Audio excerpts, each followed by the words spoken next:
আমার মায়ের থেকে মন ভালো হয়ে যায় আমার। আর আমি ভাবি যে যারা বলে এই ভারতীয় জনতা পার্টি যে আমরা বাংলা দখল করবো, তোমার বঙ্গাল বানাएंगे, তারা যারা বলে মা, তারা জানে না যে মমতা ব্যানার্জির সব থেকে বড় শক্তি হচ্ছে আমাদের এই মা বোনেরা, তাই কি না? আর আমার মা বোনেরা কি জানে? আমার মা বোনেরা জানে, আমার মা বোনেরা জানে যে লাভ ছাড়া গতি নেই, দিদি ছাড়া গতি নেই। দেখো মা, বেশি কিছু বলেন না। বিগত 5 বছর, 10 বছর, 15 বছর ধরে মমতা ব্যানার্জি যা কাজ করেছে সেটা আমাদের থেকে বেশি আপনারা জানেন। আমি আমার মায়ের কাছে একটাই প্রশ্ন করতে চাই। আমি যখন এখান থেকে আসছিলাম, একটা জায়গায় এসে একদিকে দাদারা ছিল, একদিকে মায়েরা ছিল। আমি দাদাদের দিকে তাকিয়ে বললাম যে দাদা, মমতা দিকে কিন্তু আশীর্বাদ করতে হবে। তাহলে দাদা আমাকে বলছে আমাদের বলো দাদা, কি ওই পারে বলো, ওই পারে বলো, মা বোনদের বলো, ওইরা আছে তো সব তাহলেই হবে, আমরা এমনি আছি। তার মানে আমি বুঝলাম যে মা বোনেরা হচ্ছে বাড়ির সব হোম মিনিস্টার, মা বোনেরা হচ্ছে হোম মিনিস্টার, তাই দাদাদের সাথে কোনো কথা নেই। দেখো, মা বোনেরা যদি ঠিক করে যে দলে দলে বেরিয়ে জোট মমতা দিকে সব ভোট, যদি মনে করে তাহলে দাদারা এমনি আমাদের সঙ্গে আছে। আমি মায়ের একটা কথা জিজ্ঞেস করতে চাই, মা মন থেকে একটা কথা বলো, লক্ষ্মীর ভান্ডার কে দিয়েছে, মোদী না দিদি? দিদি দিয়েছে। স্বাস্থ্য সাথীর কার্ড কে দিয়েছে, মোদী না দিদি? সবুজ সাথীর সাইকেল কে দিয়েছে, মোদী না দিদি? বাচ্চারা কি স্টুডেন্ট ক্রেডিট কার্ড পায়, ট্যাগ পায়, এই ট্যাগ ও স্টুডেন্ট ক্রেডিট কার্ড কে দিয়েছে, মোদী না দিদি? কৃষক বন্ধু কে দিয়েছে, মোদী না দিদি? বার্ধক্য ভাতা কে দিয়েছে, মোদী না দিদি? বিধবা ভাতা কে দিয়েছে, মোদী না দিদি? আমার ভাই বোনের দুহাজাতে কে দিচ্ছে, মোদী না দিদি? তাহলে ভোটটা কে পাবে না, মোদী না দিদি? এইটা তো সহজ ব্যাপার। এই জন্য তো মাথা মারার দরকার আছে নাকি? যে উন্নয়ন করেছে, যে পাশে থেকেছে, আমার মা ভাই বোনেরা অন্য রাজ্যে গিয়ে দেখো, এই যে ভেতরের রাস্তাগুলো দিয়ে তোমাদের কাছে পৌঁছাচ্ছি, কলকাতা থেকে 2-2.5 ঘন্টার মধ্যে পৌঁছে দেওয়া যায়। রাস্তা কে বানিয়েছে, মা? মোদী না দিদি? তাহলে উনি কি আমাদের ভরসাটা একটু পাবেন না? উনি কি আমাদের দেওয়ার সাহসটা একটু পাবেন না? একটা সাদা শাড়ি হাওয়াই চটি পরে একজন 70-71 বছর বয়সের মহিলা, সে দিন রাত লড়াই করে চলেছে। 365 দিন 365 রকম ভাবেই ভারতীয় জনতা পার্টি নরেন্দ্র মোদী এবং অমিত শাহকে কিভাবে নাকে দড়ি দিয়ে ঘোরাতে হয় সেটা মমতা ব্যানার্জি ছাড়া আর কেউ জানে না।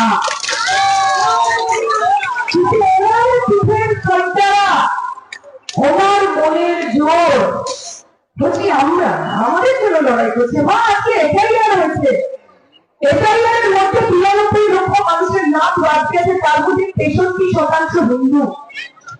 আজকে যারা বলে না যে হিন্দু খতরে মে হ্যাঁ, টিএমসির জন্য হিন্দু খতরে মে হ্যাঁ, তাদেরকে আমি একটা কথা বলবো যে আজকে বিজেপির জন্য হিন্দু খতরে মে হ্যাঁ। তাই না? বিজেপি করেছে, বিজেপি ইলেকশন কমিশন করেছে, এবং তারা যারা অনেক বড় বড় কথা মমতাদের ব্যাপারে বলে, তাদেরকে একটা কথা বলতে চাই যে তোমাদের থেকে অনেক বড় হিন্দু মমতা ব্যানার্জি। পুরীতে জগন্নাথ দেব ছিল, জগন্নাথ দেবকে যদি পুরী থেকে কেউ দীঘায় এনে থাকে, তার নাম মমতা ব্যানার্জি। সেখানে 1 কোটির উপর মানুষ বছরের প্রথম দিনে গেছে, সেখানে হিন্দু ছিল, মুসলমান ছিল, খ্রিস্টান ছিল, শিখ ছিল, সবাই ছিল। না জগন্নাথ দেব আর না মমতা ব্যানার্জি কোনো ভেদাভেদ করেছে। ঈশ্বরের দরজা সবার জন্য খোলা।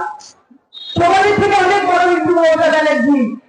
বিগত 15 বছরে দুর্গাপুজোকে শুধুমাত্র এই বাংলায়, এই দেশে নয়, গোটা বিশ্বে ইউনেস্কো হেরিটেজের মধ্যে সম্মান দিয়েছে মমতা বন্দ্যোপাধ্যায়।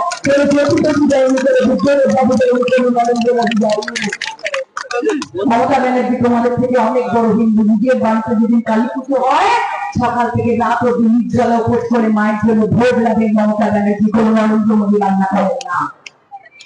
মা, তোমাদের আমি একটাই কথা বলতে চাই, এই লড়াই একটা মমতাদের লড়াই না, এই লড়াই বাংলাকে বাঁচানোর লড়াই, এই বাংলা বাঙালি বাংলা ভাষাকে বাঁচানোর লড়াই।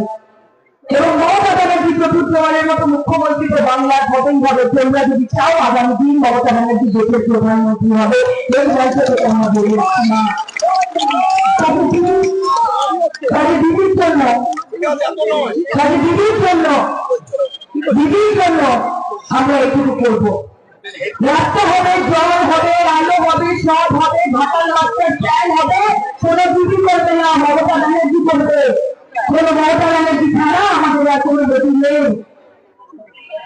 আমি তো একটা কথা বলি মা, এখন নতুন দেখছি বিজেপি বলছে যে আমাদেরকে ভোট দেয়। আগে বলতো যে লক্ষ্মীর ভান্ডার হচ্ছে ভিক্ষা।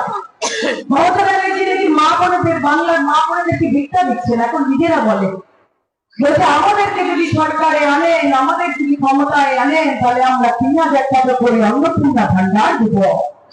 বলছে কি বাবা?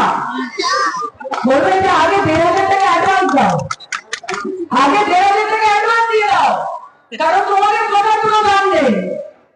মোদীজি বলেছিল যে বছরে ২ কোটি চাকরি দেবো, তাহলে মোদীজি চাকরি পেয়েছিল, হাত তোলেন না এখানে। বলেছিল অ্যাকাউন্টে ১৫ লক্ষ টাকা দিব, কাজের অ্যাকাউন্টে ১৫ পয়সা দিয়েছি নরেন্দ্র মোদীর কাছ থেকে, একটু হাত তোলেন না এখানে। নেয়নি। তাই যদি বলে যে অন্নপূর্ণা ভান্ডার দিব, বলে আগে অ্যাডভান্স দাও। অ্যাডভান্স নিয়ে মা বাজারে গিয়ে কাতলা মাছ, চিংড়ি মাছ, কাঁঠাল মাছ কিনে নিয়ে আসতে, বাড়িতে ভালো করে খেয়ে গায়ে জোর করে মমতা ব্যানার্জির জোড়া ফুল এবং শ্যামল সর্দারকে ভোট দিয়ে বাড়ি চলে যায়। বেশিক্ষণ আজকে রাখবো না, এইটুকু বলতে পারি ১৫ বছর ধরে দিদিকে দেখছেন, যাকে চেনেন, যাকে পাবেন এক যাকে, তাকেই ভরসা করবেন। দিল্লি থেকে কোনো নরেন্দ্র মোদী আপনাদের যখন দুঃখ হবে, কষ্ট হবে, যখন বেদনা হবে, যখন ধরে ফেরানো হবে, আসবে না।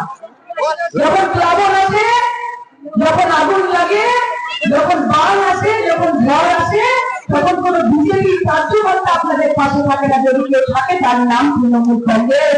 এবং সেই জন্য আমরা বলি যে যখন বাকি চাকরি পাই, সেই জন্য তৃণমূল কংগ্রেসকে চাই। আজকে আমি কিন্তু আপনাদেরই, আপনাদের একজন মেয়ে সব ঘরে গিয়ে হাজারটা ঢুকিয়ে দিবি তো, একটা বাংলাদেশ কিন্তু এক রাখবো।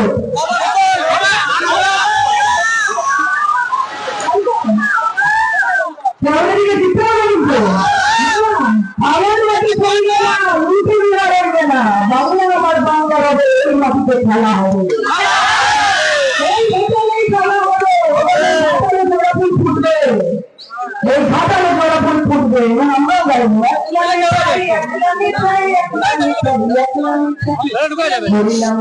জগৎ মাতা আমার আমার মিঠাই দিতে গো, একবার বসলে মিঠাই গৌর বলে, মিঠাই দিতে গো, একবার বসলে মিঠাই গৌর বলে, মিঠাই গো, এটা বলবো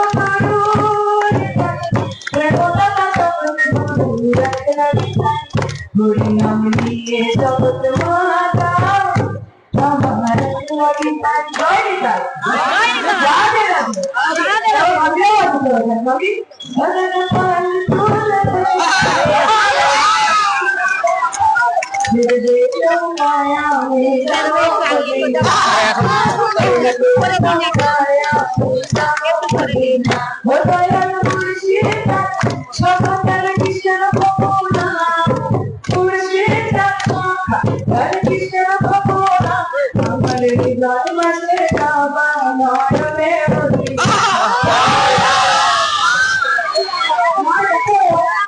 এটা বাংলা, এবং এটা বাংলা বলেই সম্ভব যে মন্দির প্রাঙ্গণে দাঁড়িয়ে আছি, একলা নিতাই গাইছি, নিতাইয়ের কথাও বলছি, নবীর কথাও বলছি। এখানে কোনো ঘৃণা নেই, এখানে কোনো বৈষম্য নেই, এখানে কোনো ভেদাভেদ নেই। আমার শাখা পলা পড়া মায়েরা, মাথা ভর্তি সিঁদুর পড়া মায়েরা মেয়েদের পাল তুলে যেতে হাততালি দিচ্ছে, কণ্ঠ মেলাচ্ছে আমার সাথে, আর আমার ভাবিরা প্রত্যেকে একলা নিতাইয়ে তাল দিচ্ছে। এটাই আমার বাংলা, এটাই আমার বন্দ্যোপাধ্যায় তৈরি করেছে। আমার বাংলা আমার থাক, এই বাংলায় দিদি থাক, এইটুকু বলে আপনাদের